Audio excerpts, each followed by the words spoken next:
Primera de Samuel, capítulo 22, hermanos. Nuevamente voy a dar lectura del versículo 1 al versículo número 3.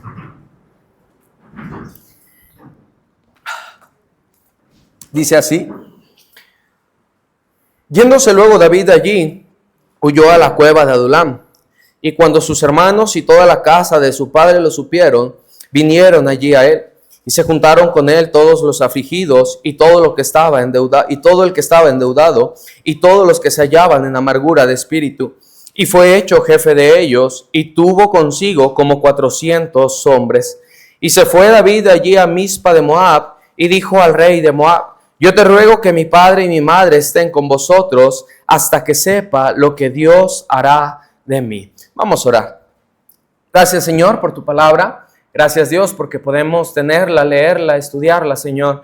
Ayúdanos a poder amarla, Padre, a que podamos ser guiados por ella, Padre, cada día de nuestra vida. Señor, te quiero pedir que hables tú a través de mí, que seas tú, Señor, usándome, que seas tú, Señor, poniendo las palabras en mi boca, que tu Espíritu Santo haga la obra en los corazones de cada uno de los que estamos aquí, Señor, que todo lo que se diga sea para honrarte y glorificarte solamente a ti. Te pedimos esto en el nombre de Jesús. Amén. Yo sé que está haciendo frío, hermanos, pero no se me vaya a quedar dormido, ¿verdad? No, nada más, no se me vaya a quedar dormido. Yo sé que ahí con el olorcito de los raidolitos, ¿verdad? Y el frío un poquito, ¿verdad? Un poquito de lo otro. Pero, hermano, trate de ponerme atención. El tema de esta enseñanza se titula como las últimas palabras del versículo 3. Lo que Dios hará de mí. David, hermano, seguía huyendo de Saúl. Lo que veíamos hace 15 días era cómo, ¿verdad?, Jonatán le daba el aviso a David de que su padre lo quería matar, ¿verdad? De que su vida corría peligro y David pues entonces tiene que huir. En el versículo 1 del capítulo que estamos estudiando se nos dice, ¿verdad?, que se fue a la ciudad de Nob con el sacerdote Ahimelech, ¿verdad? Dice que se sorprendió Ahimelech de su encuentro y le dijo: ¿Cómo vienes tú solo y nadie contigo? Y respondió David al sacerdote Ahimelech: El rey me encomendó un asunto y me dijo: nadie sepa cosa alguna del asunto a que te envío y lo que te he encomendado. Yo le señalé a los criados un cierto lugar. Ahora pues, ¿qué tienes a mano? Dame 5 panes o lo que tengas. El sacerdote respondió a David y dijo: no tengo pan común a la mano, solamente tengo pan sagrado, pero se lo daré si los criados se han guardado de mujeres. Y David respondió al sacerdote y le dijo: en verdad las mujeres han estado lejos de nosotros ayer y anteayer. Cuando yo salí, ya los vasos de los jóvenes eran santos, aunque el viaje es profano. ¿Cuánto más no serán santos hoy sus vasos? Así el sacerdote le dio el pan sagrado, porque allí no había otro pan sino los panes de la propiciación, los cuales habían sido quitados de la presencia de Jehová para poner panes calientes el día que aquellos fueron quitados.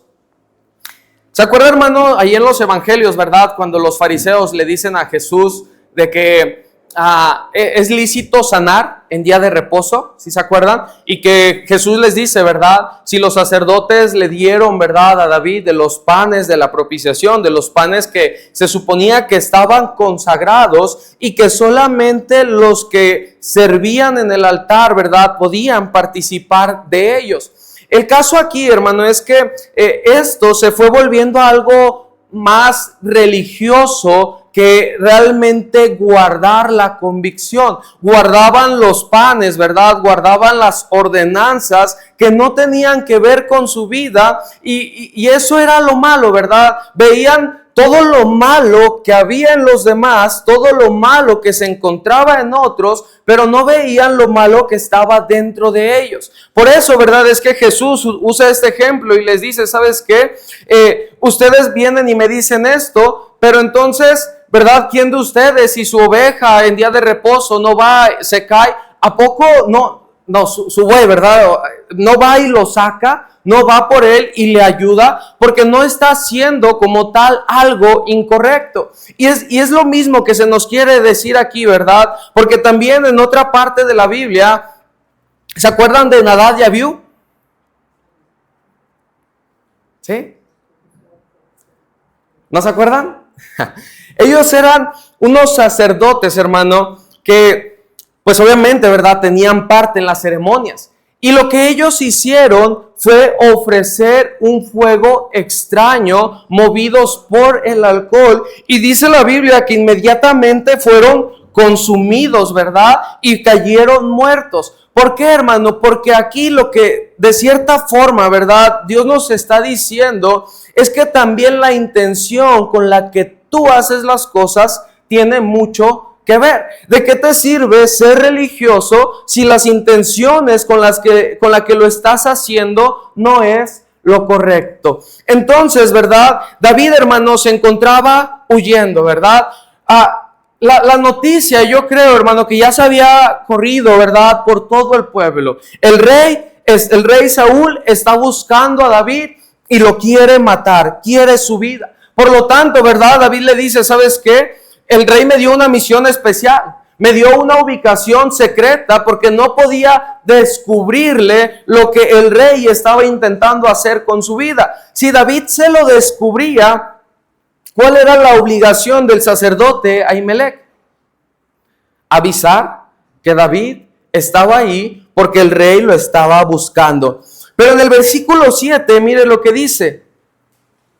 Y estaba allí aquel día detenido delante de Jehová uno de los siervos de Saúl, cuyo nombre era Doeg, edomita, el principal de los pastores de Saúl. ¿Cómo se llamaba? Doeg. Doeg. Sí, ¿verdad? Sí se pronuncia así la G. Doeg. ¿Cómo? Doeg. Tiene una G al final, hermanos. Doeg, yo creo. No. Apréndase su nombre, hermanos, porque después tiene que ver en la historia, ¿verdad? David, al verlo, hermano, le pregunta a Ahimelech, ¿no tienes aquí a mano lanza o espada? Porque no tomé en mi mano mi espada ni mis armas, por cuanto la orden del rey era apremiante. Y el sacerdote respondió, la espada de Goliat, el filisteo, al que tú venciste en el valle de Elah, está aquí envuelta en un velo detrás del efod. Si quieres tomarla, tómala, porque aquí no hay otra sino esa. Y dijo David, ninguna como ella, dámela. ¿Por qué empezó, hermano, Saúl a perseguir a David?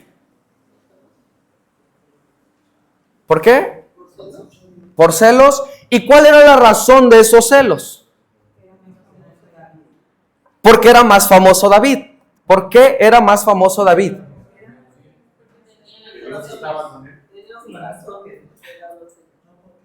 ¿Qué era lo que había hecho David?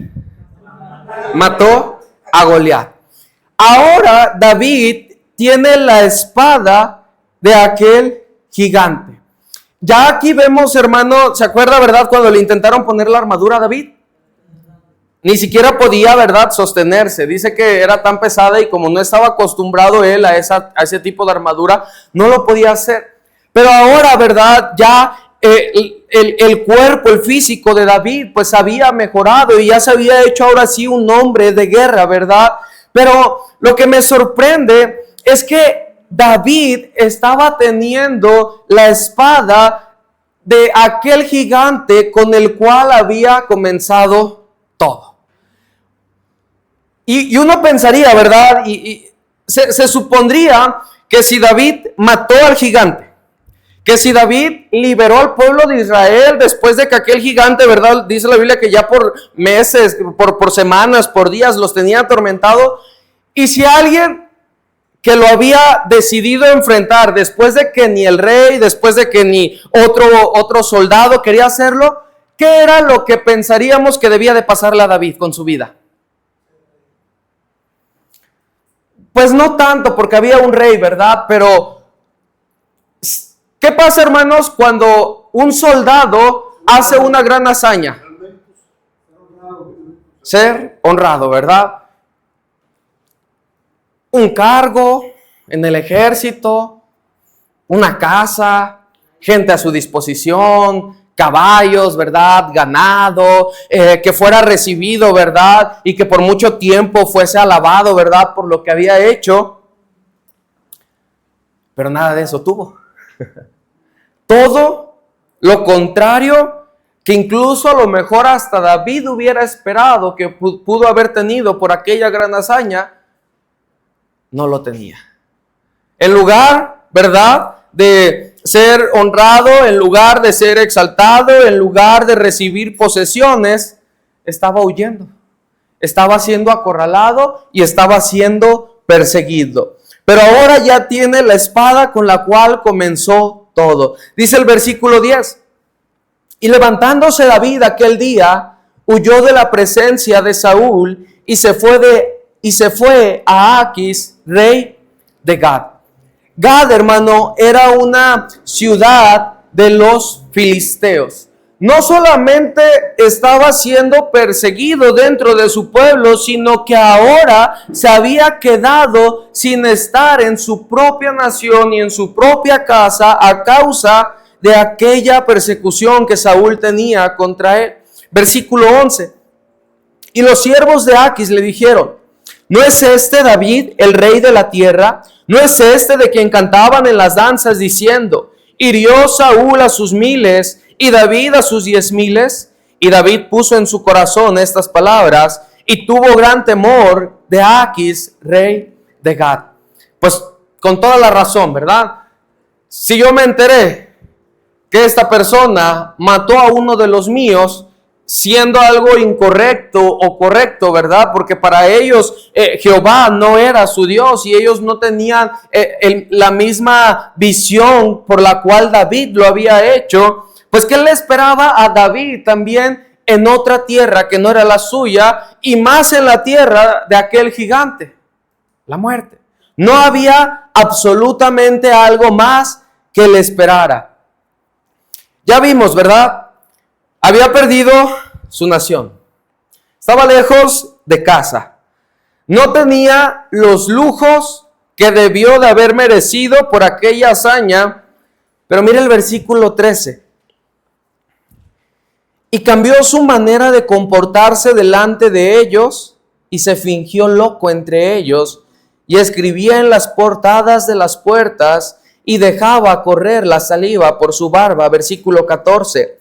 Y dijo Aquis a sus siervos: he aquí veis que este hombre es demente. ¿Por qué lo habéis traído a mí? ¿Acaso me faltan locos para que hayáis traído a este que hiciese de loco delante de mí? ¿Había de entrar este en mi casa? Ya no solamente, hermano, no tenía nada, sino que ahora su actitud debía de ser como la de un loco. Metámonos en la mente de David, hermano. Vayamos a su mente, ¿no? Liberas a todo tu pueblo de una amenaza inminente. Al que le tocaba ir a pelear al rey, porque él era el que debía de dar la cara por su pueblo contra aquel gigante, no lo hace, y vas tú por él.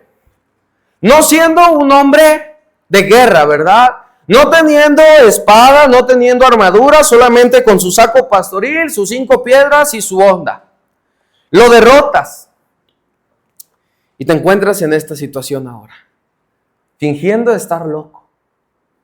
Muchos nos hacemos los locos, ¿verdad? De repente, pero no creo que alguien haciéndose loco, su baba escurra por su boca, ¿verdad? Era algo completamente triste y deplorable la situación en la que estaba David. Denigrante. No sé si David lo pensó, hermanos, no viene en la Biblia, ¿verdad? Pero quizás se pudo haber preguntado: ¿por qué fui a dejarle ese queso a mis hermanos? ¿Por qué no me quedé cuidando las ovejas? Estaría bien tranquilo, ¿verdad? Ahí me salía un oso de repente, un león, me salía alguien que quería dañarlos, pero pues me los echaba, ¿verdad?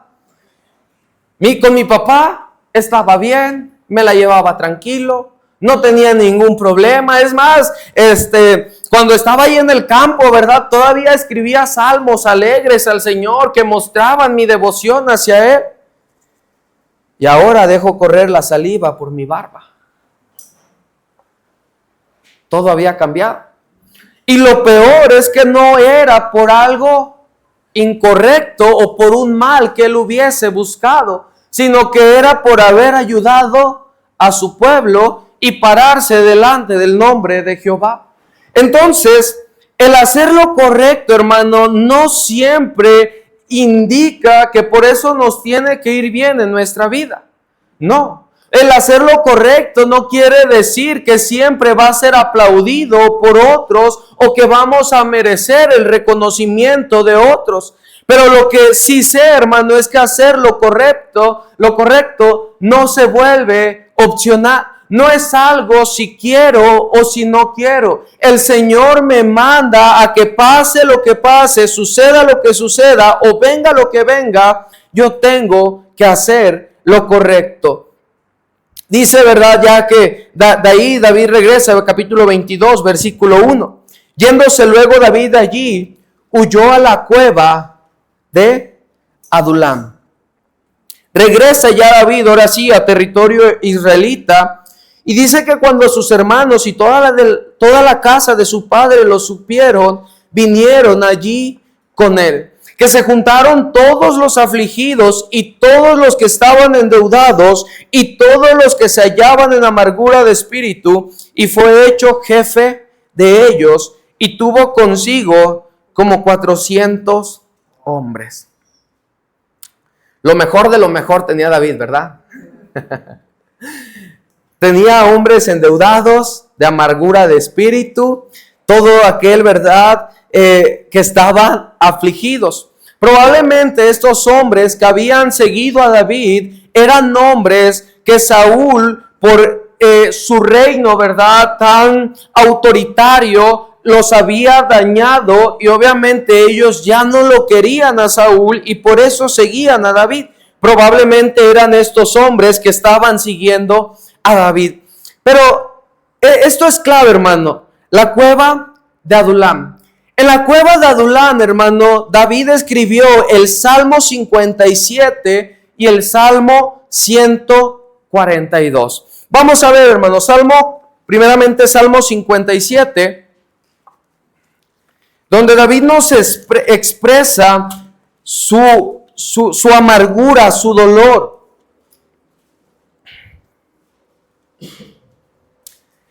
Lo voy a leer, hermano, y vaya prestando atención a cada una de las expresiones que David usa y póngase, ¿verdad?, en esa cueva junto con David. Dice así: ten misericordia de mí, oh Dios, ten misericordia de mí, porque en ti ha confiado mi alma, y en las sombras de tus alas me ampararé, hasta que pasen los quebrantos. Clamaré al Dios Altísimo, al Dios que me favorece. Él enviará desde los cielos y me salvará de la infamia del que me acosa. Dios enviará su misericordia y su verdad. Mi vida está entre leones. Estoy echado entre los hijos de hombres que vomitan llamas. Sus dientes son lanzas y saetas, y su lengua espada aguda. Exaltado sea sobre los cielos, oh Dios. Sobre toda la tierra sea tu gloria. Red han armado mis pasos, se ha abatido mi alma. Hoyo han cavado delante de mí, en medio de él han caído ellos mismos. Pronto está mi corazón, oh Dios, mi corazón está dispuesto. Cantaré y trovaré salmos. Despierta, alma mía, despierta, salterio y alpa. Me levantaré de mañana, te alabaré entre los pueblos, oh Señor. Cantaré de ti entre las naciones, porque grande es hasta los cielos tu misericordia y hasta las nubes de tu verdad. Exaltado sea sobre los cielos, oh Dios, sobre toda la tierra sea tu gloria. Mi vida está entre leones, dice David. Pero aún así, lo que él hace, hermano, es clamar, dice, al Dios que me favorece. Es buscar al único que me puede ayudar cuando todos están en mi contra. Es el único que puede rescatarme cuando todos me están persiguiendo y cuando todos me están buscando. Clamaré al Dios Altísimo. Vamos al Salmo 142 también para poder entender un poquito más.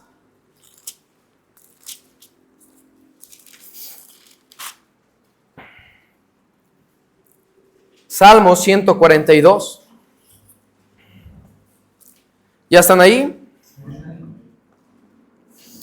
Dice así: con mi voz clamaré a Jehová, con mi voz pediré a Jehová misericordia. Delante de él expondré mi queja, delante de él manifestaré mi angustia. Cuando mi espíritu se angustiaba dentro de mí, tú conociste mi senda. En el camino en que andaba me escondieron lazo. Mira a mi diestra y observa, pues no hay quien me quiera conocer. No tengo refugio, ni hay quien cuide mi vida. Clamé a ti, oh Jehová, dije, tú eres mi esperanza y mi porción en la tierra de los vivientes. Escucha mi clamor porque estoy muy afligido. Líbrame de los que me persiguen, porque son más fuertes que yo. Saca mi alma de la cárcel para que alabe tu nombre. Me rodearon los justos, porque tú me serás propicio. Ahora entendemos, ¿verdad?, un poquito más la situación en la que se encontraba. Pero eso me asombra, hermanos, porque a quien va David no es incluso con su propia familia para que lo cuidara o para que lo defendiera. Es más, su familia vino con él. Y esto pudiera ser, verdad, algo contraproducente. Si están buscando a mi hijo para que lo maten, pues yo no voy con él y expongo a toda mi familia, verdad, para que si el rey nos encuentra, nos acuse de traición a todos. Pero ese era, hermanos, el corazón que David tenía. ¿Se acuerda, verdad, que Samuel le dice a Saúl, Dios ha buscado un hombre conforme a su corazón? Era por esto precisamente, hermanos. Y hay otra característica que la veremos después, ¿verdad? No quiero adelantarme, pero el corazón de David, hermano, era un corazón lleno de devoción hacia su Señor. Era un corazón lleno de amor y que irradiaba, ¿verdad? Se notaba, se manifestaba. Era un corazón, hermano, cercano hacia su Dios. Era un corazón que todo lo que necesitaba era que su Dios le respondiera. Con Goliat, hermano, habíamos visto los frutos de su valentía. Habíamos visto probablemente los frutos de sus convicciones. Habíamos visto los frutos de la confianza que él tenía en su Señor. Pero aquí estamos viendo los frutos que había en su corazón, lo que había en su mente, a quién buscar y a quién ir en el momento de dificultad y en el momento de aflicción. Era a Dios. Dice en el Salmo, ¿verdad?, 57. Pronto está mi corazón, oh Dios, mi corazón está dispuesto. ¿Para qué? Cantaré y trovaré salmos. Aún con todo lo que estaba sucediendo, David decía, aún lo que me pase, mi corazón está para ti. Mi corazón está pronto para cantarte. Mi corazón está pronto para buscar salmos, para alabarte. Eso significa la palabra trovaré, buscar, encontrar, para encontrar, ¿verdad?, aquello mismo que escribía anteriormente. Y eso era, hermano, lo que aún en aquella cueva, que pudiéramos pensar, qué bendición había de estar ahí. El Señor la usó y nos dejan 2 salmos, en los cuales podemos encontrar esa confianza, sabiendo a quién podemos ir, a quién podemos clamar, a quién podemos buscar y lo que podemos hacer en los momentos de dificultad. A veces Dios no nos va a llevar a un desierto, nos va a llevar a una cueva, ¿verdad? Porque se usa el desierto, pero también Dios usó cuevas. Dios nos va a llevar, hermano, a ese punto, y lo veíamos el domingo en la tarde, ¿verdad? Dios es experto, hermanos, en ponernos en este tipo de situaciones, más bien. Dios es experto, hermanos, en ponernos en lugares que no son cómodos para nosotros. Dios es experto, hermanos, en pasarnos por pruebas, por dificultades y por adversidades. Lo que David pudo haber esperado, el Señor no se lo dio, porque para él poder ser el rey de Israel, primeramente el Señor lo tenía que moldear y lo tenía que pulir para él poder hacer lo que hizo con David. Estos tiempos, hermano, en la cueva de Adulam, fueron cuando David, fueron esos momentos donde hicieron que David se acercara a su Señor. ¿Recuerda el Salmo 51, hermano? Cuando David peca con Betsabé, ¿verdad? Y David escribe este salmo con un arrepentimiento genuino y honesto, diciendo, ¿verdad? Y esas palabras se pueden sentir: devuélveme el gozo de tu salvación. Porque estando un tiempo tan cerca de Dios, no podía estar lejos de Él. Hermano, aún el tiempo de devoción nos ayuda a regresar en el tiempo de pecado. ¿Por qué? Porque nos sentimos lejos de Dios. Y yo ya he estado tan cerca de Él que he sentido su paz, he sentido su amor, he sentido su cariño, he visto su gloria, he notado lo que Él puede hacer. Por lo tanto, ya no puedo estar lejos de Él. Hermano, esos tiempos que David estuvo en la cueva fueron tiempos que le ayudaron a él a acercarse a su Señor más de lo que lo pudo haber hecho otras veces. Por eso, hermano, cuando nosotros estemos en esa situación, no podemos quejarnos. Porque siempre lo que Dios hace, hermano, lo hace con amor, lo hace con bondad, lo hace con misericordia. Aunque a veces no lo parece, Dios siempre está obrando, no de la forma que a mí me agrada y no de la forma como yo lo quisiera. Pero Dios dice que el que ama castiga y azota al que toma por hijo. Hoy en día se ha levantado un movimiento, ¿verdad?, pseudocristiano, que dice que si tú eres cristiano, el hecho de que Dios te pruebe o el hecho de que Dios te aflija es algo, ¿verdad?, que no puede ser por un Dios tan lleno de amor y tan lleno de misericordia. Hermano, el Dios que nos salvó tuvo que afligir a su Hijo en la cruz. Dice Jesús: no se haga mi voluntad, sino hágase la tuya. Entonces, si afligió a su Hijo unigénito, aquel que habitaba con Él desde la eternidad hasta la eternidad, que posee la misma gloria, hermano, pues ¿qué somos nosotros para que Dios no lo haga? Pero cuando Dios lo hace, hermano, es por algo, ¿verdad? Dios le estaba enseñando a David: no es como tú piensas, no es como tú quieres, no es lo que el mundo esperaría que tú recibieras por lo que has hecho, es como yo lo quiero hacer. Porque esto que estoy haciendo ahora, David, en tu vida, es para en un futuro tú seas un rey como yo quiero usarte y como yo lo quiero hacer. Versículo 3. Y se fue David allá a Mizpa de Moab y dijo al rey de Moab: yo te ruego que mi padre y mi madre estén con vosotros hasta que sepa lo que Dios hará de mí. ¿Quién era el papá de David, hermanos? ¿Se acuerdan qué otro personaje en la Biblia era de Moab?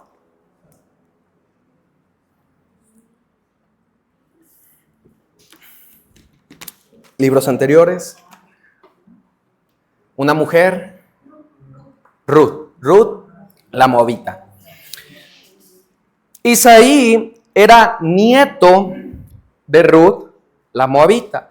Entonces, cuando vienen, ¿verdad?, a Moab, pues obviamente o probablemente ahí encontraron familiares, ¿verdad?, de Ruth, y se habían refugiado. David, ¿verdad?, viene con el rey y le dice: ¿sabes qué? Guarda a mis padres.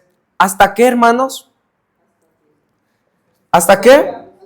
Sepa lo que Dios hará de mí. ¿Qué palabras? Cuando estaba estudiando esto, hermanos, la verdad me quebranté. Porque siempre decimos, ¿verdad?, cuando alguien está en pruebas: Dios es bueno, Dios sabe lo que hace, Dios te va a ayudar, Dios te va a socorrer, Dios te va a rescatar. Cuando está el otro, ¿verdad? Pero cuando estoy yo, muchas veces esas palabras se olvidan. Muchas veces el que Dios es bueno, ¿de verdad es bueno? Muchas veces el pensar que Dios me está haciendo sufrir y pasar por un momento de aflicción lejos de agradecerle, ¿verdad? Como cuando damos ese consejo, pues tú da gracias a Dios en todo. Reprochamos. Pero David, hermano, dice, ¿sabes qué? Hasta que sepa lo que Dios hará de mí. El hecho de ser probados, hermano, indica que el Señor aún sigue trabajando con nosotros. Indica que el Señor aún está interesado en nuestra vida. Indica que el Señor aún quiere moldearnos para que lo que Él haga con nosotros sea usado para su gloria.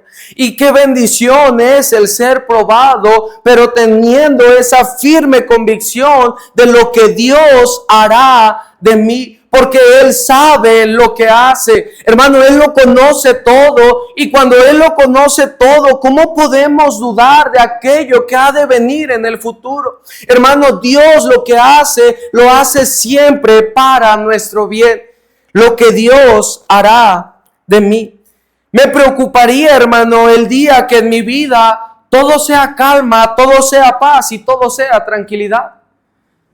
Porque eso quiere decir que ya llegué a la estatura de la medida de Cristo. O que ya no le importo al Señor. Me preocuparía, hermano, el día que el Señor deje de mandar pruebas a mi vida. Dice Job, ¿verdad? Lo escribe, dice, seré probado y a oro y saldré igual que el oro. Job mismo decía, yo sé que mi Redentor vive, teniendo esa confianza y esa seguridad. Dice que de aún del polvo me levantará, con mis ojos he de ver yo a mi Señor, lo decía con esa firmeza y sin importarle todo lo que le estuviera sucediendo. Dice David, cuídalos hasta que yo sepa lo que Dios hará de mí. Pero también, hermano, muchas veces no sabremos lo que Dios quiere hacer con nosotros. Lo hemos visto con Job. Nosotros conocemos, hermano, la conversación que hubo entre Dios y el diablo. Porque lo tenemos escrito y porque nos fue revelado. Pero en todo el libro de Job no vemos, hermano, que a Job se le diga que Dios mandó al diablo para que fuera probado. Es más, vemos, ¿verdad?, al Señor diciéndole, ¿quién eres tú para contender conmigo, Job? Nunca diciéndole, yo esto lo usé para bien. El Señor, ¿verdad?, pareciera que da una respuesta dura. Cállate, yo estoy haciendo algo contigo, tú solamente confía en mí. Y no es que el Señor sea duro, hermanos. Él es el Padre más amoroso que puede existir. Él es el Padre con unos brazos tan cálidos cual no los hay. Él es el Padre, hermano, que dice, si vosotros siendo malos sabéis dar buenas dádivas, ¿cuánto más vuestro Padre que está en los cielos? Si ustedes ayudan a sus hijos, los aman, les dan, ¿qué no puedo darles yo más? ¿Qué no los estoy cuidando yo más? Pero se nos olvida. Y pensamos, ¿verdad?, que todo lo que nos está pasando es porque Dios ya no nos ama. Porque Dios ya se olvidó por nosotros, pero como lo dije, hermano, el hecho de que Dios nos esté probando indica que Dios aún está interesado en nosotros, que quiere hacer algo con nuestras vidas, pero que todavía hay algo, hermano, que se debe de pulir. Hay algo que se debe de limpiar. Hay algo que se debe de cambiar. Mira, hermano, la madera en la carpintería lleva procesos bien fuertes, ¿verdad? Primero, cortan el árbol. Después lo llevan, ¿verdad?, a sacarlo en tablas, en listones, cada uno de ellos. Cuando ya están en listones, hermano, esas maderas se tienen que secar. Hay dos formas de secarlo. Una es a la intemperie, ¿verdad? Lo pones en un patio grande y que el sol haga su trabajo y lo seque. Y otro, hermano, es en un horno a temperaturas altas hasta que la madera quede bien seca para que cuando se está haciendo el trabajo no se tuerza. Posteriormente a eso, se tiene, ya cuando se va a vender, ¿verdad?, en todas las madererías, se tiene que cepillar tanto por un canto, por una cara, y todavía después de eso hay que hacer varios procesos de lijado. Hay que cortar, hay que barnizar para poder entregar un mueble completamente agradable. Todo lo bueno, hermano, que hay en esta vida, ¿verdad? Y es una regla. Todo lo que vale la pena, hay un proceso y hay un precio alto que se debe de pagar. Nada que sea bueno, hermano, ¿verdad? La gente dice, hágame un trabajo barato y rápido y bueno, ¿verdad? No puede ser. ¿Por qué? Porque o es bueno y caro o es barato y feo. Y lo que el Señor, hermano, hace es eso con nuestras vidas. Nos tiene que pasar por un proceso, a veces muy complicado, a veces muy difícil. Pero dice la Biblia, no nos ha sobrevenido ninguna prueba que no sea humana, sino que todas las pruebas que Él pone son de acuerdo a nuestra capacidad. Y Él sabe cuáles son nuestros límites y Él sabe cuánto podemos aguantar. Y lo que Él nos pone a prueba, sabe que lo vamos a poder pasar. Pero siempre, hermano, con la confianza de que Dios está haciendo algo en mi vida. Versículo 4, hermano.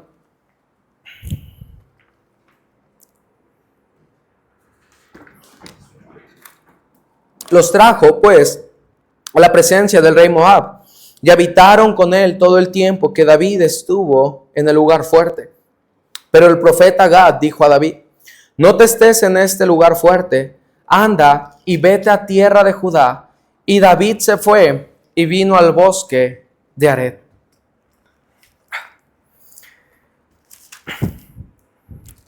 ¿Qué era lo que David pedía, hermano? Que Dios le dijera qué iba a hacer con él. Dios usa a su profeta y le dice, ¿verdad? No te estés en este lugar fuerte, anda y vete a tierra de Judá. Y David se fue y vino, ¿a dónde? Al bosque de Ared. David estaba en un lugar fuerte, seguro, ¿verdad? Ya el rey de otra nación había decidido protegerlo, aceptarlo, ¿verdad? Refugiarlo con el problema que David tenía. Y otra vez el Señor vuelve a obrar de una manera bien extraña, bien diferente a lo que nosotros pudiéramos pensar. Porque, estoy nervioso. Porque lo más fácil era decirle, ¿sabes qué? Pues quédate ahí en Moab y espera a que yo mate a Saúl. El Señor lo podía hacer. Fácil. Ya estás seguro, ya estás tranquilo, ya estás cómodo, ya no estás en una cueva, estás en un lugar fuerte, probablemente te están protegiendo, te están cuidando, ahí quédate. Pero Dios le dice, ¿sabes qué? Vete a Judá. Fue recibido, ¿verdad? Con alabanzas, fue recibido con una cama, con agua calientita, con una comida. No, vino al bosque de Ared. El problema, hermano, es que muchas veces después de la prueba el Señor nos dice qué debemos de hacer. Pero a veces nosotros no lo queremos hacer. Hermano, todo lo que hemos pasado de nada sirve si no estamos dispuestos a obedecer al Señor. Todo lo que hemos pasado, hermano, de nada sirve si el grupo de hermanos que salen a tocar puertas es el mismo. Todo lo que hemos pasado, hermanos, de nada sirve si seguimos teniendo la misma vida de siempre. Todo lo que sufrimos, todo lo que hemos batallado, no solamente en meses recientes, sino en toda nuestra vida, hermano, no tiene sentido si nosotros no estamos dispuestos a obedecer lo que el Señor nos ha pedido que hagamos. Cuando el Señor nos responde, es para que nosotros obedezcamos y hagamos lo que Él nos pide que nosotros vayamos a hacer. Hermano, estoy seguro de que a más de uno, ¿verdad? En las predicaciones de la familia, Dios les habló. Estoy seguro, ¿verdad? De que a más de uno, cada vez que se nos exhorta sobre ir y tocar puertas, Dios nos habla. Estoy seguro de que a más de uno el Señor, ¿verdad? Nos ha dicho qué es lo que debemos de hacer. No desde el cielo, ¿verdad? Y que la voz del Señor nos ha hablado, porque ya no es así, pero sí a través de su palabra. Y nos rehusamos a hacerlo. Entonces, ¿de qué sirve la prueba si mi obediencia al Señor y mi devoción sigue siendo, hermano, un sinónimo de mediocre? sigue siendo tan escasa, hermanos. Sigue siendo tan frágil. ¿De qué sirve? Absolutamente de nada. Lo que el Señor quiere al probarnos, hermano, es que seamos capaces de obedecerlo para que con nuestra obediencia Él posteriormente pueda ser glorificado. Hermano, lo que hizo David como rey en el futuro, ¿verdad? Por lo que vemos en los escritos, le dio la entrada a su hijo Salomón después de tantas guerras. Dice la Biblia, ¿verdad?, que el Señor mismo le dijo: tú no puedes construirme un templo porque tienes mucha sangre en tus manos. Pero aquel templo grandioso que Salomón construyó, aquella riqueza que él poseyó e incluso el tiempo de paz que Salomón vivió, fue gracias a lo que hizo David en su tiempo. Pero hermanos, el Señor no nos va a usar si no hay disposición y obediencia en nosotros. Si en la prueba nosotros no estamos dispuestos a hacer cambios, entonces el Señor no verá ese corazón dispuesto a obedecerlo a Él. David estaba esperando una respuesta de parte del Señor, y cuando el Señor le respondió, a pesar de que otra vez no parecía lógico y no parecía tener sentido, David lo hizo. Hermano, Dios está haciendo algo en su vida. Dios quiere hacer algo en su vida. Dios quiere usar su vida. Pero para eso hay que estar dispuestos a obedecerlo. ¿Qué hará Dios de usted? ¿Qué está haciendo Dios con usted? Vamos a orar.